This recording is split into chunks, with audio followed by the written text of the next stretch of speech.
thanks so much, all the crowd, for coming early to make sure you got a good seat. It's really important to think about that.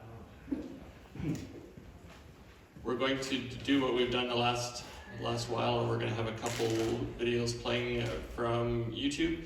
But I just wanted to refer to the fact that one of the things that's been a loss during this season is, with a lot of stuff, not just with worship stuff, but so much less of stuff is participative, you know? It's stuff that we see on a screen, and it feels all a little bit too cerebral, too much in our heads, rather than something that our bodies are engaged in, and we're not normally singing. So even if it's technically okay if you sing behind your mask, most of us probably don't bother too much singing behind our mask because it's not the most fun thing in the world. But, so I'm going to show two videos this morning, and well, I'll explain a little bit more about the second one when we get there. But this first one is a Thiessen video, and it's done in the style of, well, some of you may know we're just a few days away from the anniversary of this whole pandemic deal.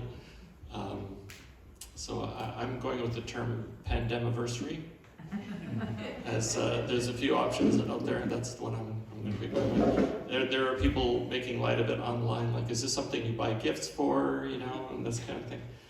But it is a time of remembering some of the stuff that we've gone through, and of course one of these things is the music that's done across all kinds of places with people participating.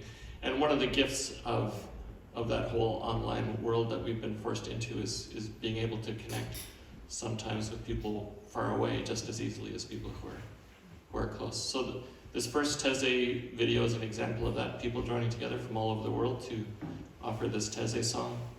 It's repetitive, as Thiessen songs are. So what I'd encourage you to do is to hum. You know, I'm big into humming. I do think it's one of the answers to all life's problems. So I'd encourage you to hum. Humming is really easy to do behind your mask. You can hum quite naturally, and it works quite well. And it's a song about the resurrection, and I know we're only beginning, you know, a while into Lent, but we're getting there. You know, Easter's coming, and so this is a way to start thinking about that a little bit. So let's hum along with the Thiessen singers, and then I'll give you a bit more instructions on the next video coming.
welcome. Okay, for this next one, what I'm going to do is actually play, or have John play about 1.5 minutes of this song, and then I'm going to come up again, and when I come up and give you a few more instructions, he's going to reset it to the beginning, and we're going to play it again. But first I want to play for 1.5 minutes so you get a feel of what the song is like, and then I'm just going to share a few more things about it. So this is by Peter Mayer, who is the one who wrote the song Holy Now, that we've done a whole bunch of times before. Anyway, this is a short kind of meditative song that he wrote.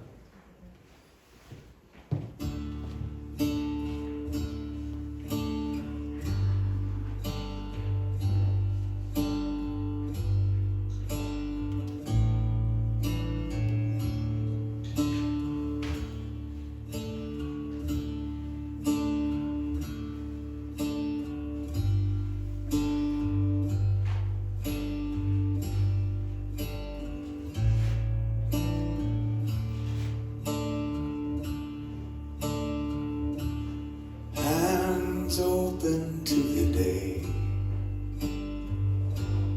Breathe in,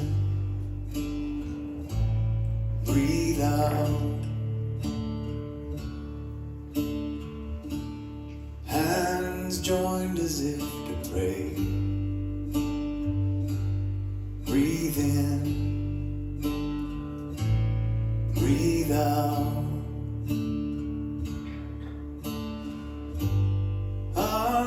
Reaching to the sky, then circling around down to the earth, eyes lifted to the light, to the light. Okay, isn't that a lovely song? So, keeping on with the same idea that part of the effect of the pandemic has been to make worship and a bunch of other things so much less participative and so much more in our heads. And it's more than just the pandemic, of course. You can probably just think of how seldom we think of posture when we think of prayer and worship for the most part lately. You probably haven't knelt to pray for a long time, I'm guessing. At least I certainly haven't, and I do wonder sometimes what's lost in some of the bodily aspect of these things. And we're often remembering it in other contexts, or at least some people are, things like yoga or things like doing exercise and things with your body, but we often don't kind of bring that all together and have that be a part of worship. So you might be guessing where I'm going to be going with this. So I'm gonna encourage you to take part in one of two ways. There's participation light, and then there's kind of full-on participation. So participation light is as we play the song, is to stand up and just think of breathing in with the rhythm of the song. As you're watching, as you're listening to the song, just do the breathing as he's inviting it. Like breathe in, breathe out, and he's obviously written the song so that it's a good natural rhythm to do that with. So that's, I think, one great way to participate with the song as a meditation, as a prayer. But if you're feeling, I don't know, like you haven't done a children's song with actions for a long time, or if you're feeling like this is some kind of, a body meditation, then feel free to follow as many of his instructions in the song as you feel led to. There's no correct way to do it. Whatever feels like you're responding in a way that fits you, you're welcome to do that. And I'm going to be doing my best up front, and I'll have my back to you all, and I not see you, and I'll pretend I'm in a room all by myself. Because it's kind of close to dancing, right? So I do have to be careful. I thought you were going to be taking notes on each person. No. Okay, so I would invite you all to stand if you want to do it. If you want to sit, of course, after a while, you're very welcome to do that. And hope that you all do at least participation level number 1 and get into a good breathing rhythm with it, hum along with it too. But if you want to do some other of the actions that he invites, just might be fun.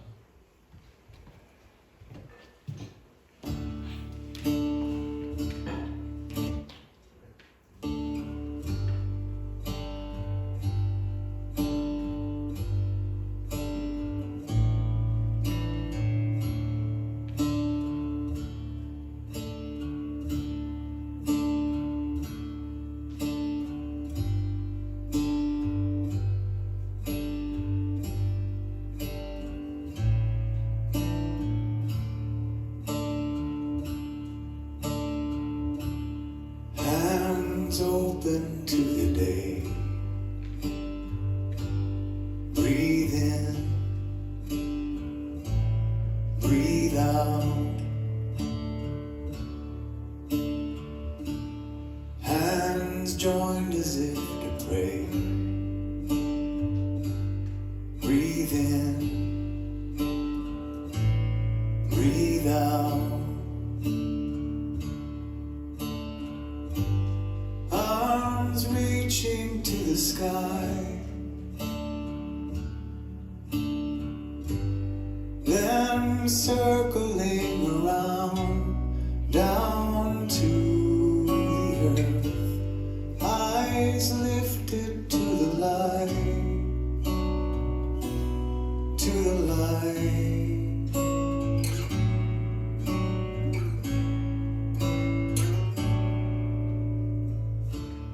Hands, branches catching rain.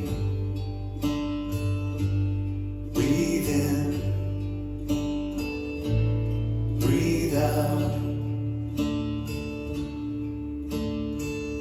Then rising like a stalk of rain. Breathe in, breathe out. Arms reaching to the sky. Them circling around, down to the earth. Eyes lifted to the light, to the light.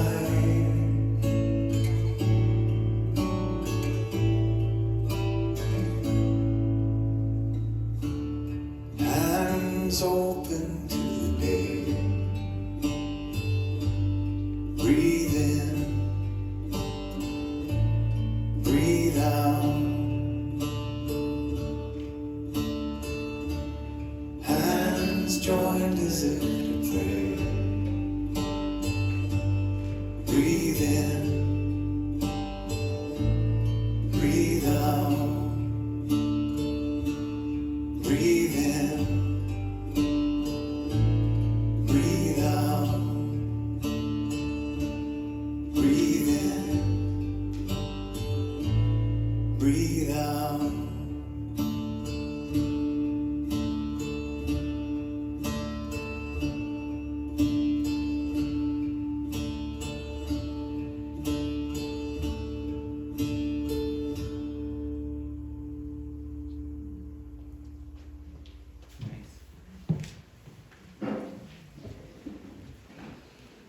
How'd you make it? You like that?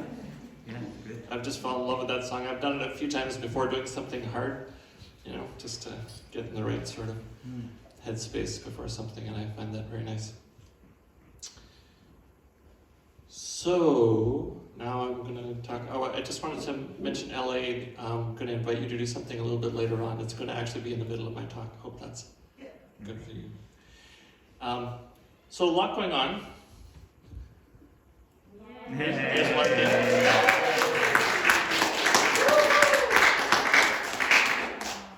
So this has been a pretty big week for a lot of reasons with our family.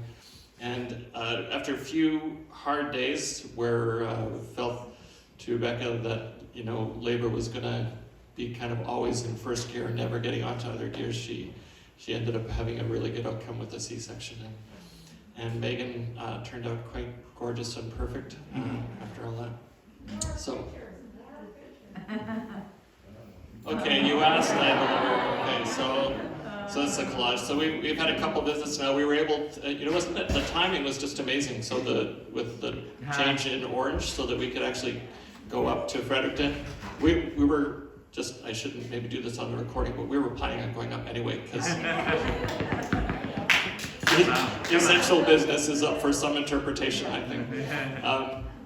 But they would never have allowed us in the hospital before, so we would never have had the first visit anyway.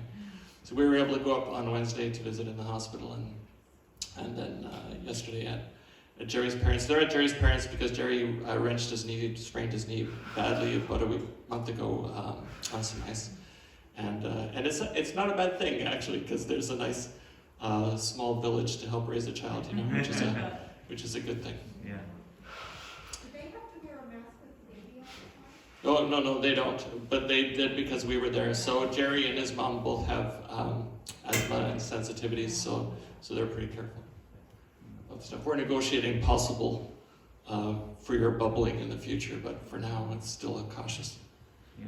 Yes. When did she come home? So and Kara was with us yesterday, so that was nice that Auntie Kara had a great time. Yeah, she got home late Thursday. So some other things going on.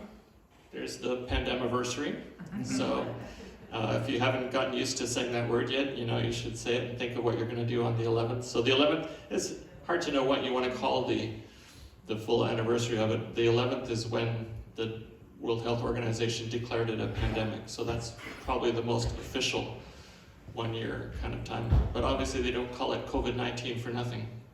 So there had been stuff going on. And of course we saw it coming to a certain extent, and then some of the real lockdown stuff happened for us a few days later than that.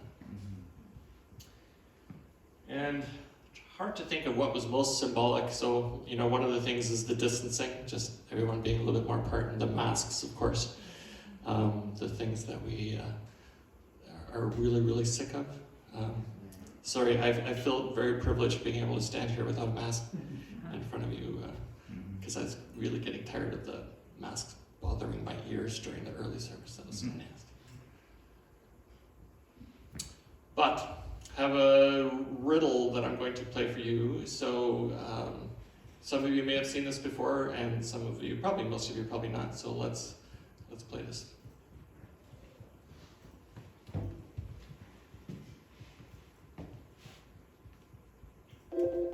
As part of an experiment to explore the human mind, we asked 22 people to solve the same riddle and recorded their responses. Feel free to participate also. Are you ready? The riddle. A father is about to bring his son to a job interview, applying for a position at a large stockbrokers company in the city. Just as they arrive at the company's parking lot, the son's phone rings. He looks at his father, who says, "Go ahead, answer it." The caller is the trading company CEO, who says, "Good luck, son, you've got this."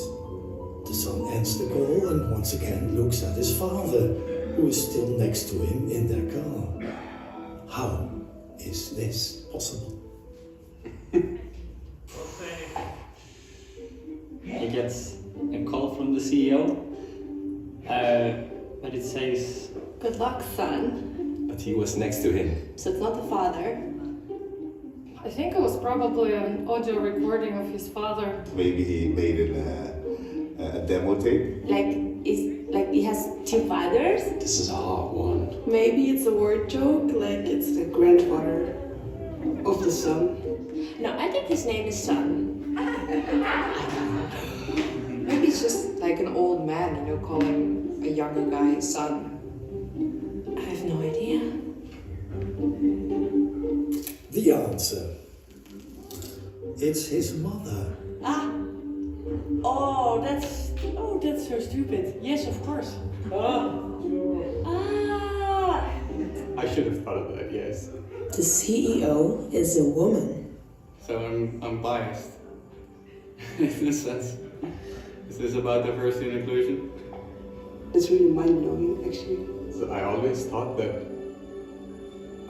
I'm not very sexist. But in spite of that, I think these subconscious biases are there in everyone's mind. How much bias I still have in terms of thinking that the CEO needs to be a man. Yeah, I definitely was picturing a man. They identify with males more than females these days. Why can't women also be CEOs or doctors or, right? When I think about a CEO or someone that's high positioned within a company, I mostly think of men. And it's a shame, I think. And it's so weird, because I'm a CEO. And I'm a woman. I want to be a CEO. Why didn't I think about that? Crap. I believe women can absolutely be CEOs, and that's definitely something that we should work on, especially when you're saying that so many people have been told this riddle and most people haven't gotten it. Women make great CEOs and great leaders as well. And yet only 5% of Fortune 500 CEOs are women.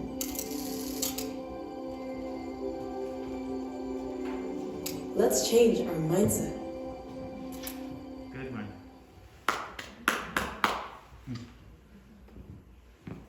Did you get it? Yes. Yeah. Yeah. Oh, you're such a sharp bunch. I had somebody help me.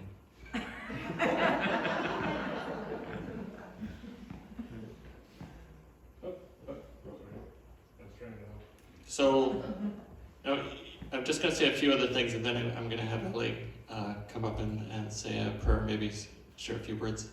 But this is International Women's Day in tomorrow, March 8th. And so I just wanted to, I'm going to be talking more about the Pandemaversary, but I just wanted to say a few things about this. And one of the things, I was going to play a tape poem by Amanda Gorman, and then in the end I decided against it. Although I am going to share this, just a little bit of news that happened just 2 days ago. Something, I don't know if you've seen this, that Amanda Gorman tweeted this.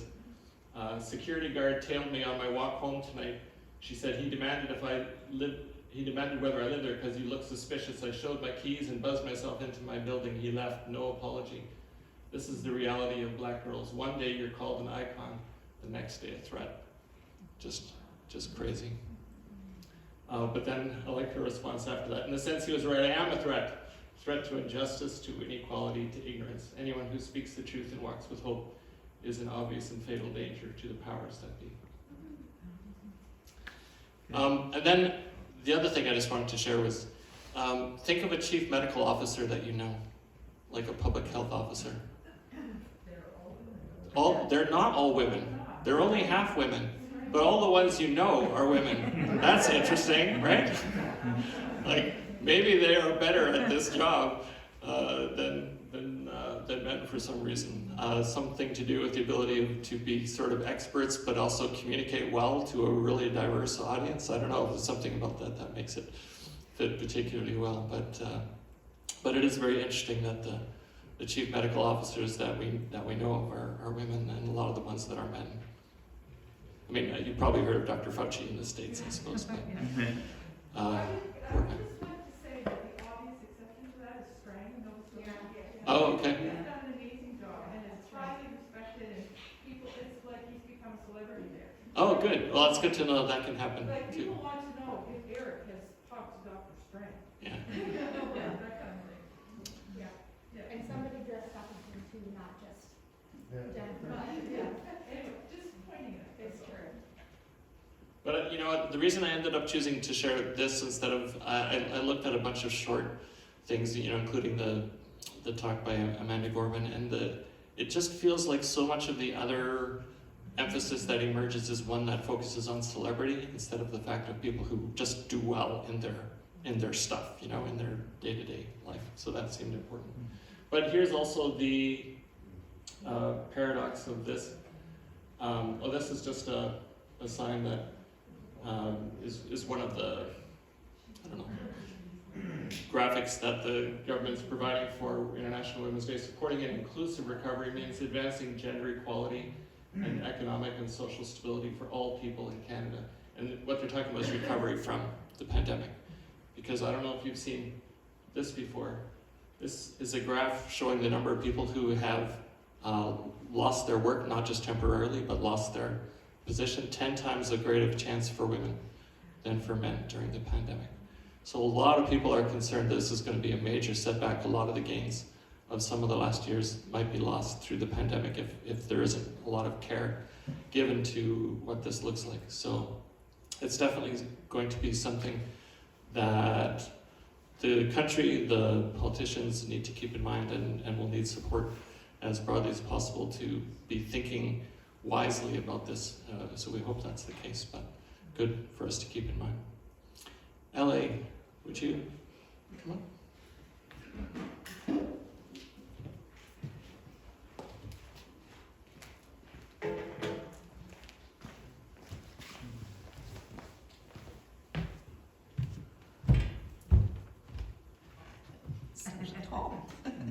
hardly ever have to lower one. It's so great to be back. It's been a long time. I haven't been here since I think the summer maybe, and just decided this was a good day to come, and then it turned out to be International Women's Day tomorrow. So Peter asked if I do a prayer for it. And what I've been just doing, like, it's very last minute, so I decided I'd do a responsorial.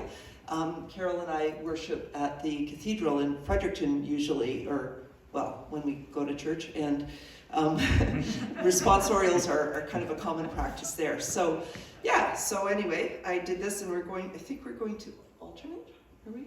No, I'm doing the refrain. You're doing the refrain, okay, so I'll do the prayers, and Carol will lead you in the refrain. So the refrain should be... So I've only got one slide here. Yeah. That's it. That's good. Okay. There, so that's going to be the response after each of these that I read out. I'd like to begin by doing a land acknowledgement, recognizing that the Passamaquoddy, Mi'kmaq, and Wolastoqey people, I'm not sure if the Wolastoqey are down here as much, but have been the original people living in this area, and that we're there by the grace of them and by the grace of God, and without their permission, really, although they've been very gracious about sharing their land with us. So I want to acknowledge that. I'd like to begin by praying for, praying for all women who are impacted by purity culture in their religious institutions or society in general, that God affirm their whole person and take away their sense of shame. May your love be a shield of protection and a light for her path. For all Indigenous women and girls in Canada, that they know the beauty of their culture and take their rightful place in Canadian society. May your love be a shield of protection and a light for her path. For women living with domestic violence or controlling relationships, that they have the courage to step into your love through healthy choices for themselves. May your love be a shield of protection and a light for her path. For all refugee and immigrant women, that they find support and friendship and employment in our communities. May your love be a shield of protection and a light for her path. For Black women who are suffering greater oppression in North America, that justice finally be done for them. May your love be a shield of protection and a light for her path. For two-spirited, lesbian, gay, bisexual, trans, queer, intersex, and asexual plus women, particularly trans women throughout the world who experience alienation from their families, their churches, their mosques or temples, and who face criminalization in many parts of the world and risk violence on a daily basis. May your love be a shield of protection and a light for her path. For women in leadership roles, that they inspire more women as role models to achieve their dreams. May your love be a shield of protection and a light for her path. For women who have lost their jobs during the pandemic and who may be carrying a greater workload in the domestic front as well. May your love be a shield of protection and a light for her path. Finally, I'd like to pray for all women present, that you reach your fullest potential and that you blossom and grow. May your love be a shield of protection and a light for your path. Amen. Amen. Wonderful. Thank you. Thank you. Wonderful.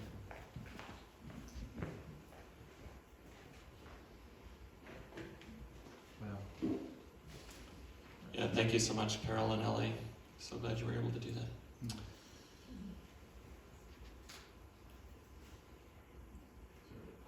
You gonna move me through, or should I? Just one second. Okay.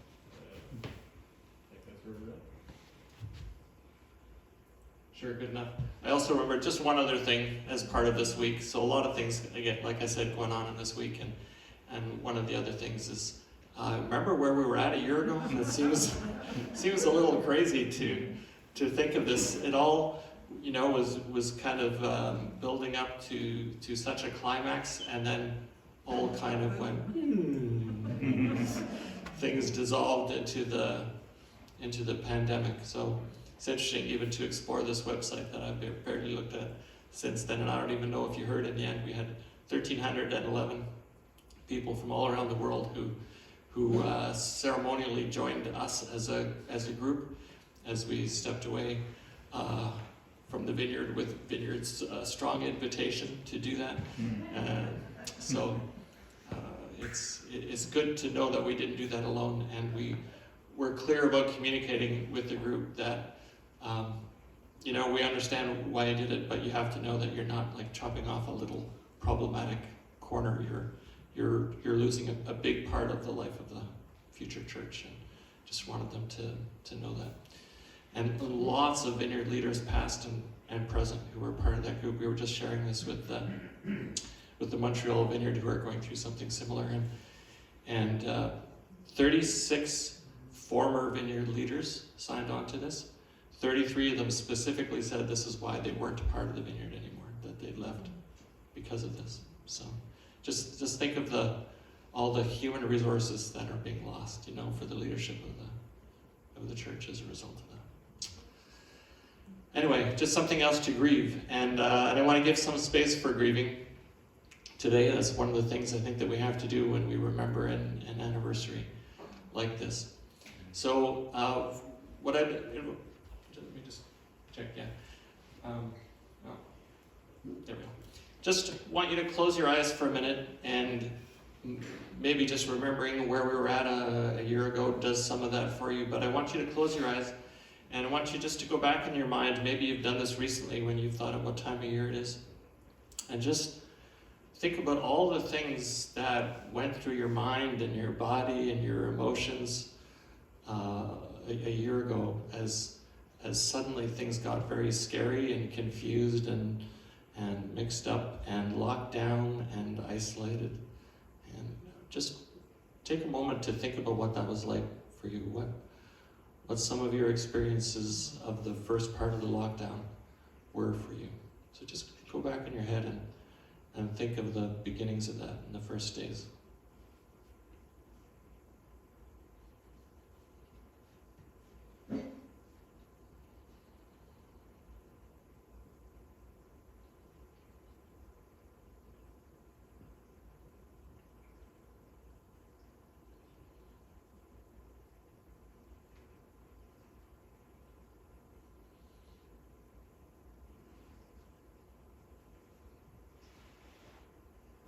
Remember some of the hugeness and weirdness of it, the whole world being involved in this thing.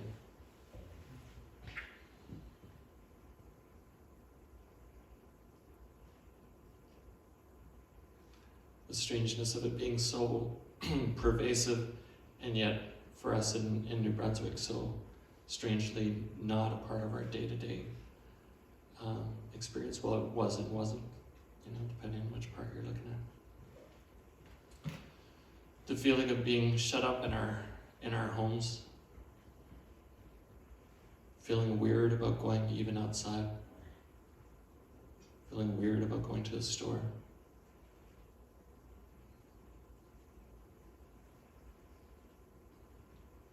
Connecting with people by Zoom or by phone, by email, including some people who would be very afraid and anxious, and other people who buried those things a little bit more deeply.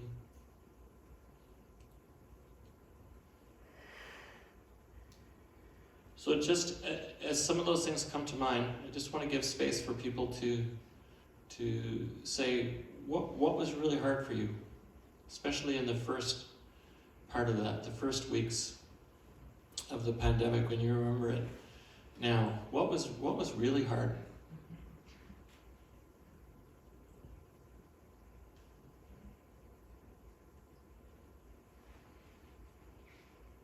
Yeah, Alan? I'm just at the wrong tone, but I actually loved the first one. It was so great to have to work from home, to work fewer hours. I needed a staycation so badly. So that definitely was not the hardest part for me.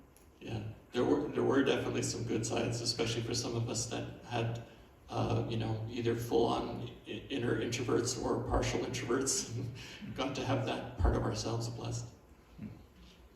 Yeah.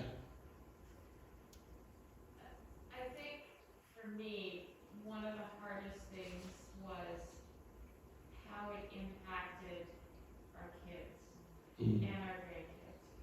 You know, being off school or being, in the case of my eldest, being online, and the loss of things that gave joy. I'm thinking specifically of Micah, and he lost a minimum of 2 national competitions in track and field, one which was supposed to be the end of March. Countless regional ones, countless provincial ones. At that time, he was also considered an essential worker at 16 because he was short. So worrying about, Right. are we all going to be okay? Yeah, so the sense of risk that felt a part of that. Yeah. Dave? I think many people know we started our trip to Europe on March 12th. Oh, yeah. Arrived on the 12th, turned back on the 13th, Brendan got sick on the plane on the 14th, and we ended up in quarantine in London for 16 days in a taken over hotel. But for us, I think the biggest thing was, are we ever going to get back home? Just not knowing. Yeah. We had no diagnosis because they weren't testing, and in order to get on the plane, we thought we would have to have a paper or a certificate or proof that we were okay or something. And day after day, we kept asking if we could be tested, if there was some way of proving that we were okay, and the answer was always, we don't do any testing. So we spent a lot of the 16 days wondering, how are we going to get home? Yeah. I remember thinking about you guys so often during those days, thinking, oh man, very different experience than most of us had. Mark, did I see you? Yeah. Shannon missed something. She lives with 2 introverts. Sorry, could you say that a little louder? She lives with 2 introverts. It couldn't have been easy.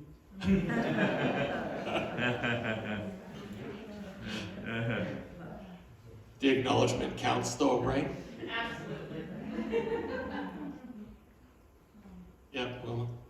Well, I want to say 2 things. The first one was, I just had this sense of awe of that the whole planet was doing the same thing. Yeah. For the first time ever in history.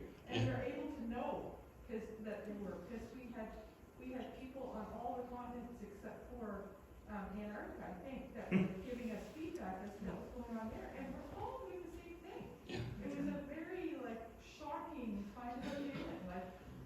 I was really awed by that. And then the other thing was, our grandson, not right away on the 11th, but not too long later, came to stay with us because his parents are both essential workers, and they completely shut all daycare in Nova Scotia without any provision for essential workers, so he came to stay with us for 6 weeks as an open meal.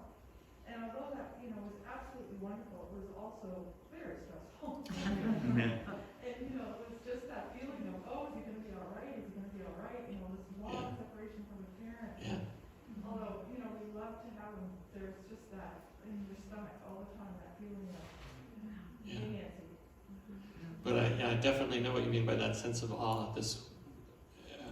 We did Pete and I were on a podcast with some people, well, from around the world, but centered by some folks in England and Jersey, and the Jersey or Guernsey?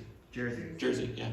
And he asked, what are you going to remember about this? And one of the things that I said, it kind of relates to what Wilma said, is a sense of, we actually could get together and do this pause, shut everything down. The world actually had that ability to do that, and I think that's something that we have to remember, because other serious things are probably ahead of us. It's good to know that there can be coordination when it really counts. A lot of the polarization came back again with the vengeance, but for a while we did stuff together. Brian? It was kind of amazing and shocking to realize all the things you took for granted. Yeah. And all the things that you just used to do and you never gave it a thought, like going over the bridge, like hugging people, talking to your neighbors and things. And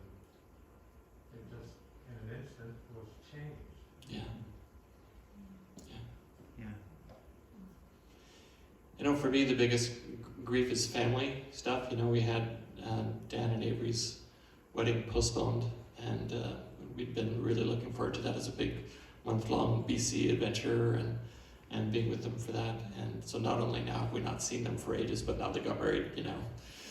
When we're not there, we're looking forward to a party one day, but not the same, you know. So there's the loss of that, and same with Becca's pregnancy, you know, that we can count on one hand the number of times that we saw her during this pregnancy. So that's very weird. And then my mom has been, so I haven't seen my mom for 2 years in Winnipeg, and she's, you know, cognitively there's been some significant slippage that's gone on during these years. So I'm having these calls, which are hard. Others? Well, it's been hard. Yeah, I remember being so shocked about well, I mean, obviously the whole thing, but what was happening at the university, and these students who were wanting to spend the last months of their time at SSU together, and they were just dispersed without, you know, I mean, it's a small thing in some ways, but it was pretty significant in our little world, and you know, it was really hard for them. And for me, the wonderful thing that happened, I was thinking when you said about your mom, I had moved my mom to St. Stephen to live in December, literally, of course, knowing nothing but in this. And I've been grateful every day that happened, because I don't know how I would have cared for her otherwise. So it's just a real, you know, it's good and horrible.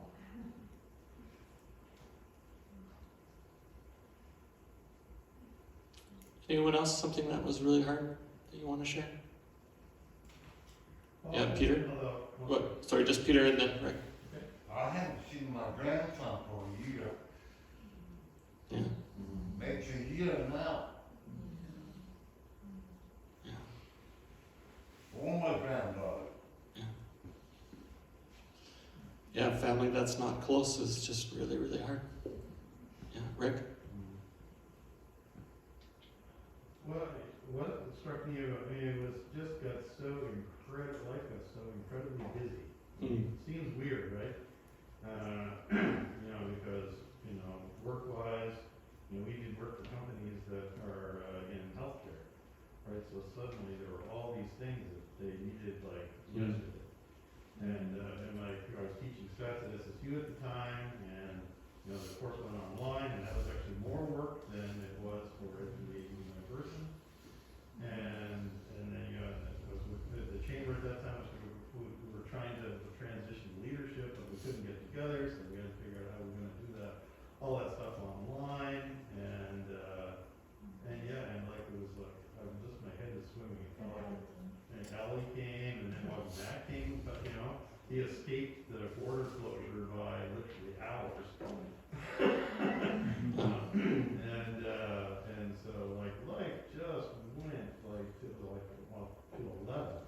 And you know, and plus I was hearing all these things, you know, about these, you know, folks, you know, whatever they had to, you know, work from home, or you know, and all this sort of stuff where, you know, like they didn't have anything to do, right? People who didn't have anything to do, and I think, wow, I've got stuff. Yeah. It was like I'm just like going crazy here. Yeah. And anyway, it just seemed incredibly stressful. Yeah.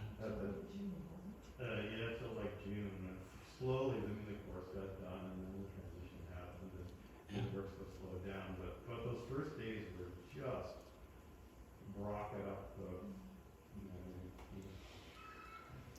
Yeah, it's a good reminder that we all experience these days very differently, right? And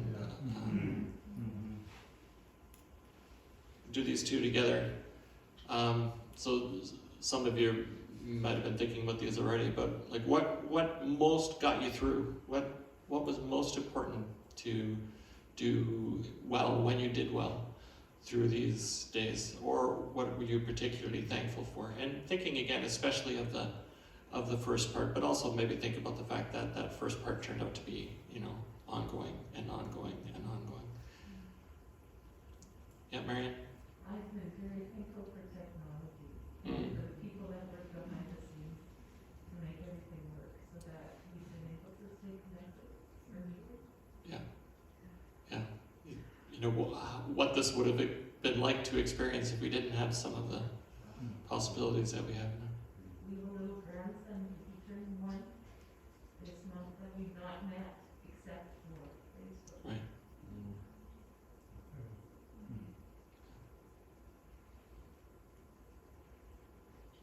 Others, what got you through? What are you thankful for? Is it a bad answer to say Netflix? It's a true answer.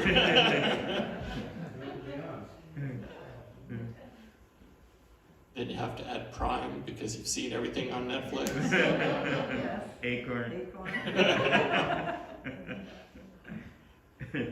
It's Yeah, kind Brian. of weird, but being able to work, or continue to work, you know, 2 days I do it with the mental health thing. And then, because we went to video, private practice, I started seeing people all over the province. Yeah. You know, which never really happened before. But just being able to continue trying to help people and work with people, it provided some normalcy. I mean, you know, like, it's what we're used to doing, and at least that had gone away. Yeah, you know, and there was a week or two where half my clientele were out of the province until my professional association sort of shut that down and said, "Oh, so don't be doing that. That's not okay." In the back, was it Alex? Yeah. I think there was some noticeable change with the fear of missing out, the FOMO completely gone. That was really nice. Oh, what about that? Should I go to that or should I go to that? I was like, no.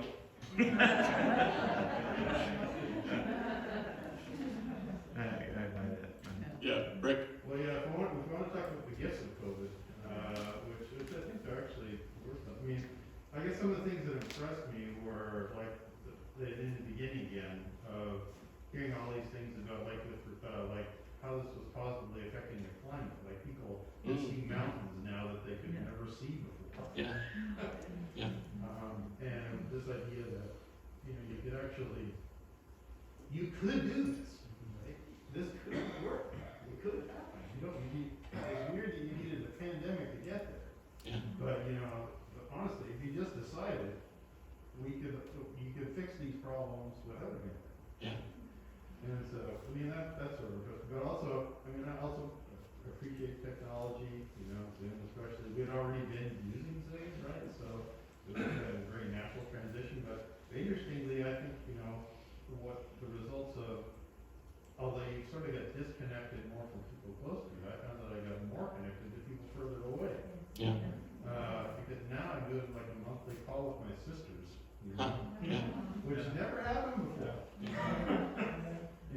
And that came out of, we couldn't go, my oldest sister's husband died, and we couldn't go to the funeral, but there was a Zoom funeral. It was done by a pastor at a church who, obviously, if he was a younger guy, he had totally, got technology, like it was the smoothest thing you'd ever want to see. The music was terrible. But other than that, I mean, his ability to manage that, there were a lot of people there, right? Yeah. It was in Vancouver, and anyway. But the result of that was that a regular connection established with my sisters, which honestly has never happened before. Yeah. In your life. In my life. Right. And that probably wouldn't have happened in person. That would not have happened. Yeah. Because you're a Dave. Yeah. That's right. Oh yeah. Yeah. Yeah. Dave? I think for me, the biggest thing through the whole thing was the sense that even when you're alone, you're never alone. Mm. Yeah. Whether it's solving the problem or getting home or Marion and I were together, but we weren't alone together. And none of us are alone. My last song is one of the songs that got me through, and it's the song that We Are Not Alone. So. That was really important when we lived in London in isolation, Walter. Yeah. We listened to that so many times every day. Yeah. That was really important. I got tired of listening to the same one, so I'd go online and listen to all the different versions I could find.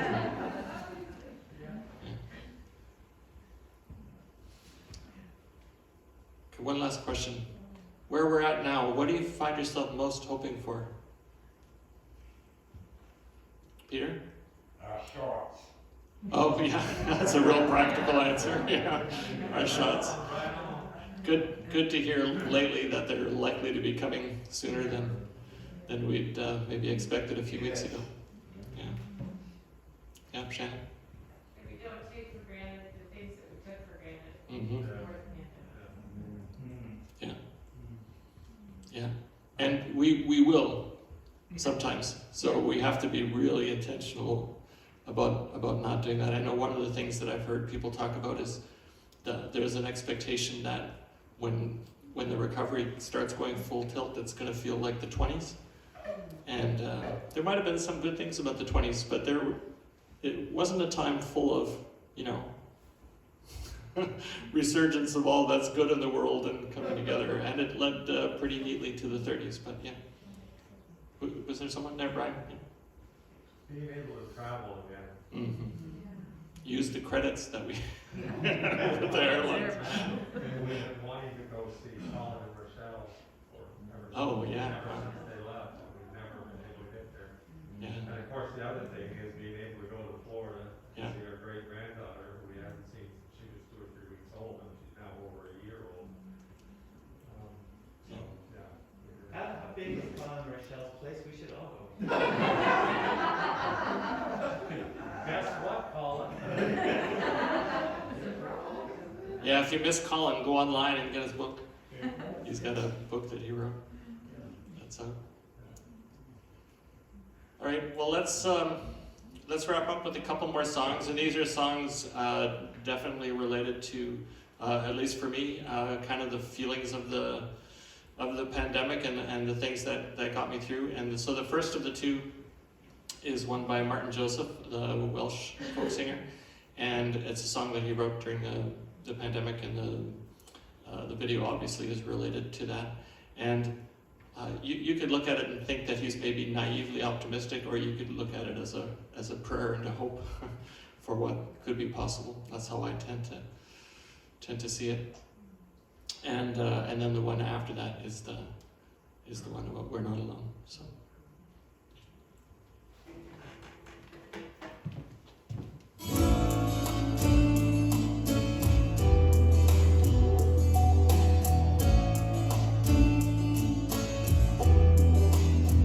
When we get through this, we'll walk out a little closer together, a little further from doubt.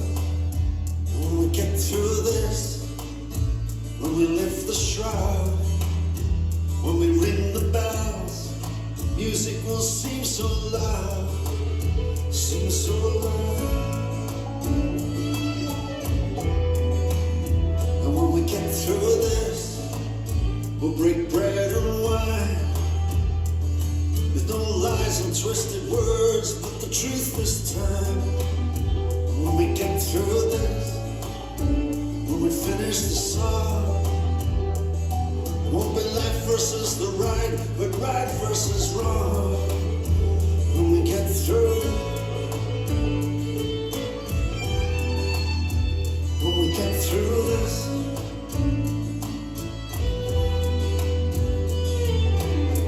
I've been thinking about you every day, thinking about you.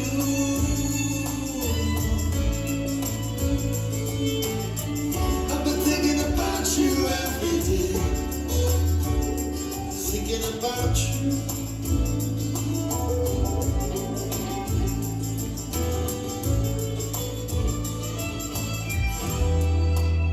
And when we get through this, when all is done, you can count your enemies, and you won't find one.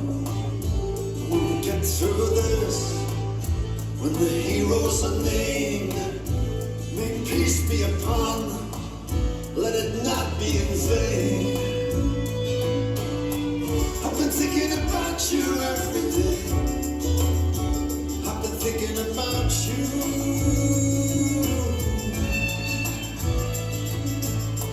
I've been thinking about you every day, been about you.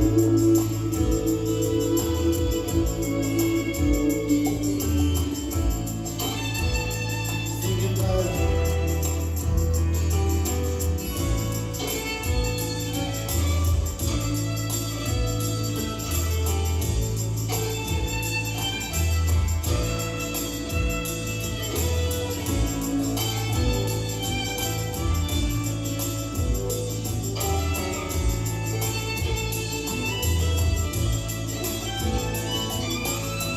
I've been thinking about you every day. I've been thinking about you.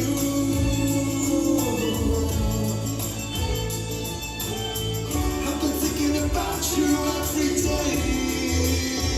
I've been thinking about you. Thinking about you. When we get through this, you'll not despair. All the love that remains, carry you there, carry you there. You got this. I know you do. You got this.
about which version to play because I like that one because it feels like how we experience that kind of thing, during most of the days. But I also, the one that was more my favorite was the one in a Mennonite church a few months before the pandemic started, and the choir walked through the audience. Could you cue that up? That's the next link to that extra link that you did. Oh, look at you, that's amazing. And the choir is going through the congregation. So it's a good reminder that, as Dave said, we're not alone, but sometimes we need, the hands and feet to make sure people know that's true. So you're free to go, but I'll have this playing as we go. If you want to stay and listen to it, you're welcome to do that. But if you want to get up and take off, you're welcome to do that too. So bless you all. We're not alone.